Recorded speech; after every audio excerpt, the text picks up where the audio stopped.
Okay, so it is now week 5 in the Artist's Way. I'm almost halfway there, which is really exciting. I had a few things come up this week. Okay, some of the things that had um, stuck out to me when I was reading the book was expect your every need to be met, expect the answer to every problem, expect abundance on every level, expect to grow spiritually. That is very true. Very, very valid. I've definitely had quite a shift in my mentality since I went on my retreat.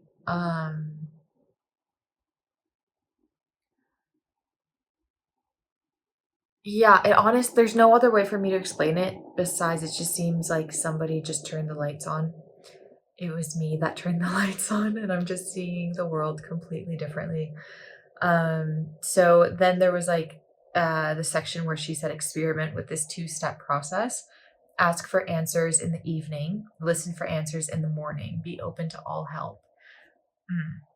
So at night, I've actually been writing out some like things I want help with, and I've written them out in a way that is not able to be misconstrued because sometimes, like for example, I remember a few years ago when I was like, okay, you know, I'm going to take my art seriously. Like, I'm going to really do this. I'm going to push myself. And I had told myself, like, I want to make at least $80,000 a year from my art. That was like, boom, bare minimum. Okay.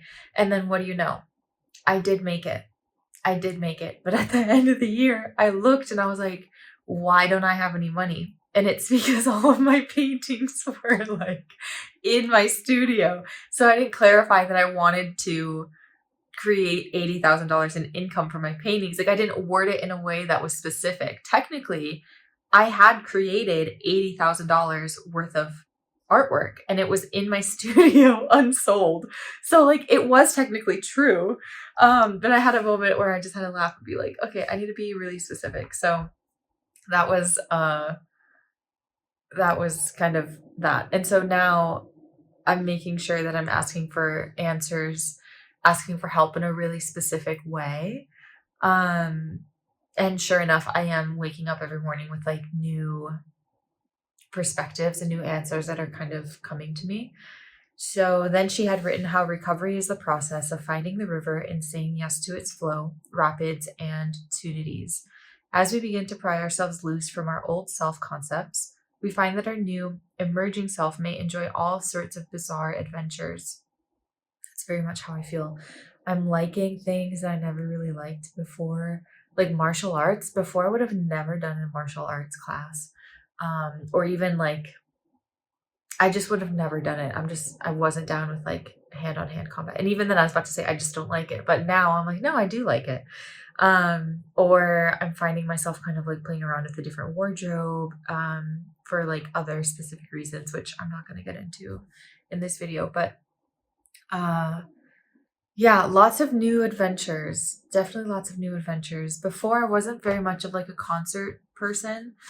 I do really like live music, but more intimate settings. Think of like a jazz bar or smaller venues. Crowds had always left me a bit nervous. But I went to a concert and it was so fun. It was so fun. And I'm like, wow, I don't think that I would have allowed myself to do this before. So that was really good. Okay. And then she had said the virtue trap, death threats. When it's early on, they're issued to our intimates. I could kill you when you interrupt me. Someone doesn't give you solitude. You're making me very angry. Over time, death threats turn to suicide. I want to kill myself replaces I would rather or I could murder you. For many creatives, the belief that they must be nice and worry about what will happen with their friends, family, partners if they dare to do what they really want to constitutes a powerful reason for non-action. I think I'm kind of over that one. I had written that in the beginning of the week and now I'm like, yeah, that doesn't actually matter. Okay, cool. Then she has some questions. What would I do if I weren't too selfish? I had written buy the poet's market and make a submission a week. actually forgot to do that. But she had written that in the book and I had never heard of it. And so I thought, I'm going to write it down as something that I can do anyways. And I'll see what it is because I've never heard of it before, but I have not looked it up. So that's on my to-do list. Disappear into the jungle and study plant medicine. That is way too selfish. Take pilot lessons. That is also way too selfish because it's so much money and that money could be spent doing other things that are better. Open my own showroom and workshop space. Go to an orchestra at night. This is another question. Are you self-destructive? What would I try if I weren't too crazy? And I had said, number 1, designing, sewing my own clothes. Number 2, writing a book. 3, writing, singing a song on the guitar. 4, painting largely. 5, bicycling through France. 6, studying plant medicine in the jungle and disconnecting. And here's a leaf that I found in the jungle. Okay, then a virtue trap quiz. So this is where she had a bunch of sentences and it was like a sentence and fill in the blank and I had to quickly fill in the blanks and just kind of see what came up. So this is what came up for me. The biggest lack in my life is money. The greatest joy in my life is helping others, my family, and healing. My largest time commitment is editing on my computer. As I play more, I work more loosely. I feel guilty that I am not paying for/living on my own. I worry that people will not recognize me. If my dreams come true, my family will understand why I had to leave. I sabotage myself so people will like me. If I let myself feel it, I'm angry that I let so much time pass before I realized I was the one creating my own pain. One reason I get sad sometimes is when I think about how long I went without meeting myself and recognizing my light. Does your life serve you or only others? And I said, my life serves me. Are you self-destructive? Yes, I'm not taking the leap. Forbidden joys and exercise. List 10 things you love and would love to do but are not allowed to do. Number 1, buy a whole new wardrobe. Number 2, take a trip to France, stay near the Eiffel Tower. Number 3, go dancing. 4, dance ballet, specifically. 5, take plant medicine. 6, write/direct a movie. 7, take flying lessons. 8, become a death doula.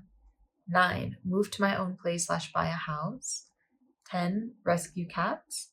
11, create a ceramics line. And 12, create a large installation artwork. And I don't think that it's that I'm necessarily not allowed to do it because I know that I can do it, but I'm going to sneeze. Hold on. Oh my goodness. The voice that comes up is like that of the inner critic. And it's like, oh, well, you can't do that. Or like, you don't have the resources for that. You don't have the money for that. You think you can do that? Like those are the voices that come in. And that's why I feel like I'm not allowed to do those things. I know that I'm allowed to do them, but that's just where my brain went.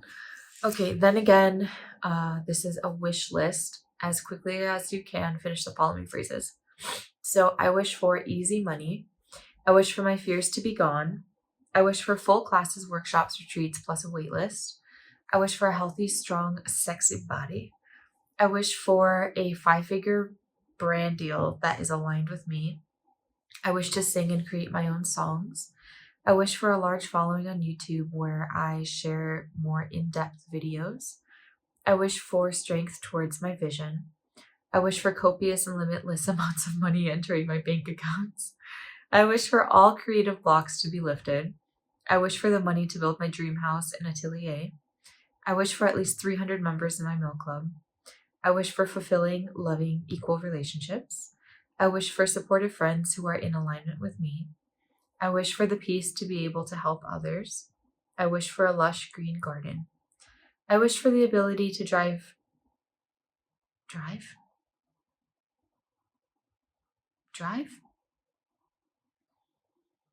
To live.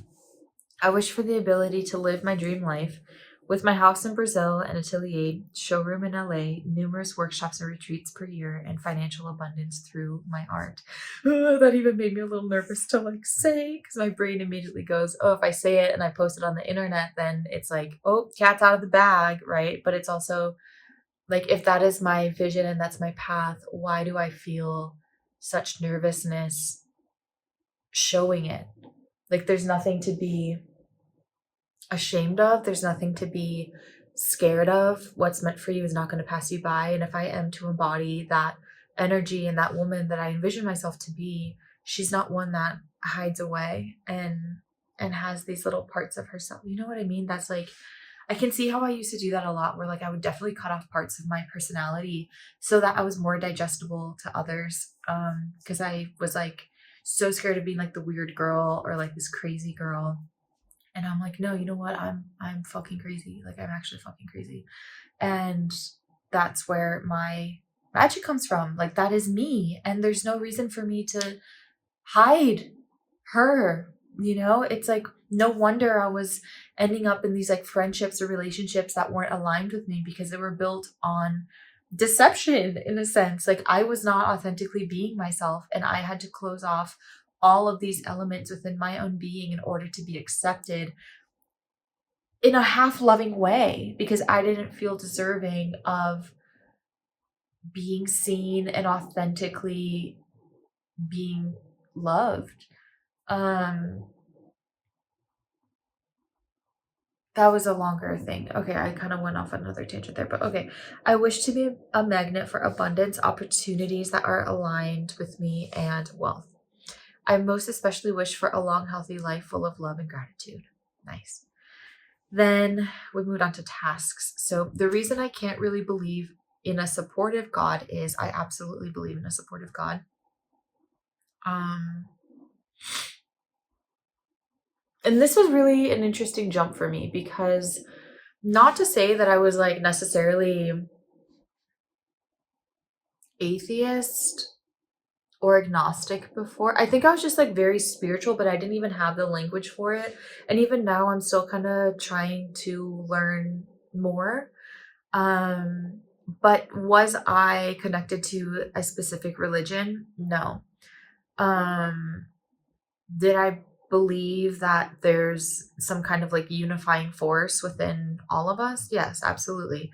And I can see now, like with, after plant medicine, that it's not necessarily, there isn't necessarily a difference between any of us, besides the ego. That's what gives you a sense of identity, and it gives you a sense of pride in knowing that you're different and you're singular. But beneath all of it, underneath all of it, uh, we are all the same consciousness that comes from God, that is God. And I know this kind of sounds like I am God, but that's not that's not what I'm saying. But and maybe this is a conversation to go into deeper later, like during a painting session or something. But I thought this was just an interesting question that came up in this week, because while before I had gone to my retreat, I had very much thought that, like, oh yeah, there's this unifying energy between all of us, and like, the universe is this like magical place and yada yada. But I think after my retreat, a lot of like, I just saw behind the veil, and it was like the same place that I kind of went to when I was ran over by a truck when I was younger. And I had a near death experience, and I just kind of remembered everything. I just remembered who I was. And so now I'm like, yes, absolutely, I believe in a supportive God. I can get more into that another time. But okay, then starting an image file. If I had faith or money, I would try building my house and next door atelier, where I host people from all over the world to learn sustainable art making and help them with their creativity. Take pilot lessons. I want to fly so bad. I know this is like the third or fourth time that I've said this. I want to fly so bad. Become a singer and musician. Open an art academy where I teach. Then the portion of the proceeds go to a fundraiser to help children in Brazil. Number 5, loving again. Allowing myself to receive true love. And I even feel a little bit of like nervousness, a little bit of the anxiety in my body. But I also know that it's nothing to be afraid of. Like, it's a beautiful thing to love and to open yourself to love. But I think at this point in my life, I'm going to be opening those doors for myself. Everything that I've been giving to others and pouring out of me, I'm going to pour into me, at least for the foreseeable future. I always joke with my friends that I'm like, I'm going to be single for the next 10 years, but at least for the foreseeable future, I'm just, living my life. So, okay, then another task was one more time, list 5 imaginary lives. Have they changed? Are you doing parts of them? Okay, so I had written that some of them had changed. So I had wrote number 1 is artist, number 2 is musician/singer, number 3 is pilot, number 4 is scuba diver photographer, which is like underwater photographer, and 5 is a healer. That's really interesting. I think that like artist, musician, singer, yep, I've been doing a lot of that. Pilot, unfortunately, no. While I haven't been doing underwater photography, I have been bringing my camera everywhere and like taking photos and videos of just like simple things in life. But I do want to go underwater. Maybe in the future, I'll go to the ocean. But right now, I'm like in the middle of the country, so there's no beach near me. And then healer, I really want to lean into that more. There's something there. Like I think working with natural pigments or like natural pigments is a very healing act in itself. It's very meditative, and like a lot of my emotions go into my paint making and into my paints. But I honestly feel like after coming to Brazil, there's a whole other side of me that I have been called to meet, that involves healing. So that'll be interesting to see how those doors open up. Then 10 ways I am mean to myself are, number 1, not spending money on things that I want, fear of spending money, not staying connected and aware to my finances, playing small, being silent to keep the peace, staying quiet about what's behind the curtain as to not ruin the show, fear of judgment, doubting my ability to be independent, doubting my ability to make money with my art, fearing my power and light. 10 things that I would like to own but I don't are beige/light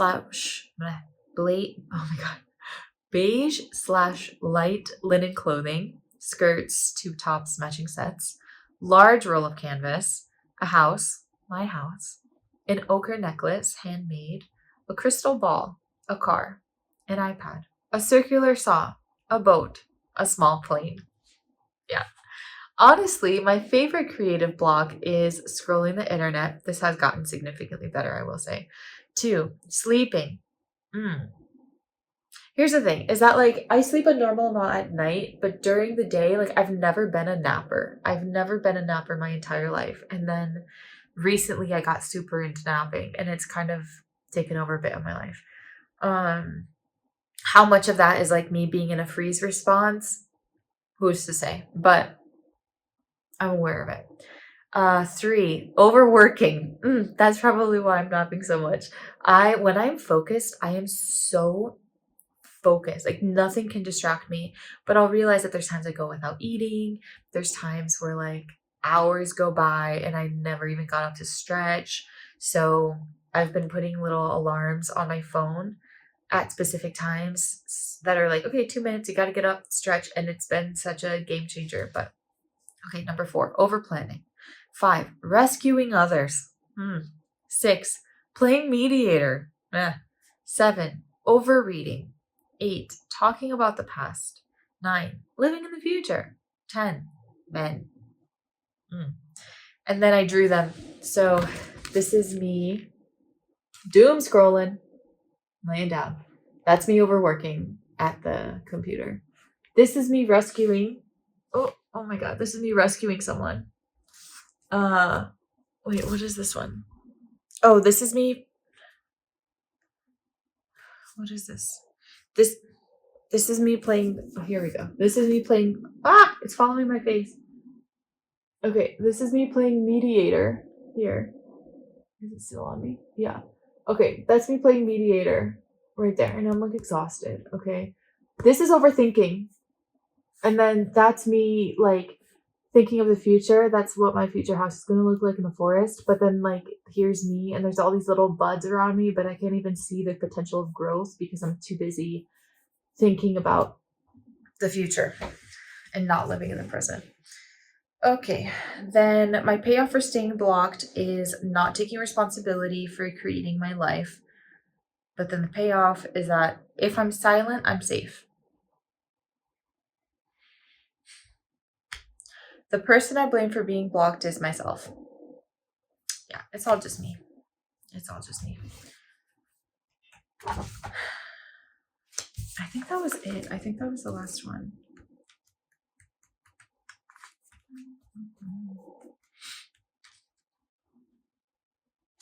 Oh no, then I have my check-in. So I did do my morning pages every day this week. I can definitely see how there's fluff in the beginning, and then around page 2 is when like the actual real stuff comes out. My fluff so far has honestly just been the dreams that I've been getting. I've been getting the most insane dreams recently, and so I've always had very vivid dreams. But and I like write them down usually in my phone in the notes section. But I had stopped like sleeping with my phone in the same room because it honestly feels like as soon as the light on my phone comes on, I forget my dream entirely. It's like I just whoop, wake up into this new world, into this world, and I forget where I was just like traveling at night. So I've been writing them down. Okay, then my artist date. I actually had this is okay. Again, this is something new that I would have never done before, but I actually went to my first Dungeons and Dragons game and it was so fun. It was so fun. It was so nerdy, but I really, really enjoyed myself. And the people there were so much fun. It was like a mystery game. Where like okay, so actually my friend was the master person. And it was so cool. Like, okay, so basically it was like a mystery game where we were all in a mansion and we all had different characters. And then it was like there was a murder in the mansion. But the owner of the mansion was this like bigwig guy that was like in the film industry. And how was his like star actress, you know what I mean? But all these other people that were there were connected to him in one way or another.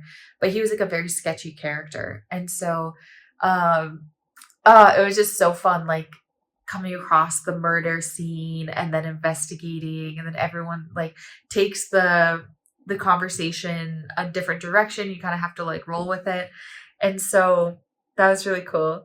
And then like okay, so I actually had ended up making my character. Well, this is the way that it just unraveled naturally. That I had made my character slightly psychopathic, and that was really cool because it brought out like this side to me. You know what I mean?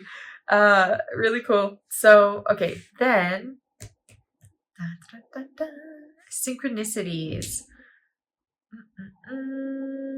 Yeah, I have been seeing a lot of like specific patterns, which I actually started painting. I'm gonna share a little bit more about this in a couple weeks, but I see these types of patterns now or these images in like the birds and the flowers. I sound crazy, but I'm just gonna keep going. um, it's actually really beautiful. These images have kind of always been around me since I was young, and I didn't realize that I had like subconsciously drawn them since I was a child. But I think as I grew up and I got more obsessed with like validation and this like academic type of work, or like the art world, right? I was like, no, no, no, no, no, I gotta do this. And I went into just like painting like the masters, doing everything like the masters. You're good when you're like the masters. And it was just so soul sucking. Soul sucking. And now I'm finding myself coming back to these marks, and I'm actually seeing them all around me. So there are times where I'm like, am I losing my mind? And if I am, that's fine. I'll just go with the flow. But I feel like I gotta do it anyways. All right, then issues that are significant for my recovery. So I actually went through my finances and I made a financial plan and budget. It wasn't as bad as I thought. Fear doesn't exist, and I had connected so much emotion and significance to money. I think I had also connected so much of my own self worth to money, and it's like money isn't bad. You know what I mean? It's just it's just energy. It's just energy. So how you treat it says a lot about how you treat yourself. And I'm like, oh, me not looking at my finances is in a way me abandoning myself. So I'm like, I'm gonna make a game plan every month. I'm gonna do my financial packet and like, right. Um, cool. So that was week 5. Week 6 is recovering a sense of abundance. Ah, nice. Okay, that was good timing. So that was week 5. So far I'm feeling good. I'm feeling really, really animated. There are times where like I'll start reading the week like a little later in the week, and I noticed that it started last week, which is like about a month into the book, and I have now put it in my calendar like, nope, this block of time, on Sundays is when I'm going to do the book. No one can talk to me, no one can reach me, phones on DND, as I just got a text, phones on do not disturb. And so because I'm like, this needs to be my primary focus. I honestly feel like at this point, me abandoning this book yet again is just me abandoning myself, and that's not going to happen. So see you next week.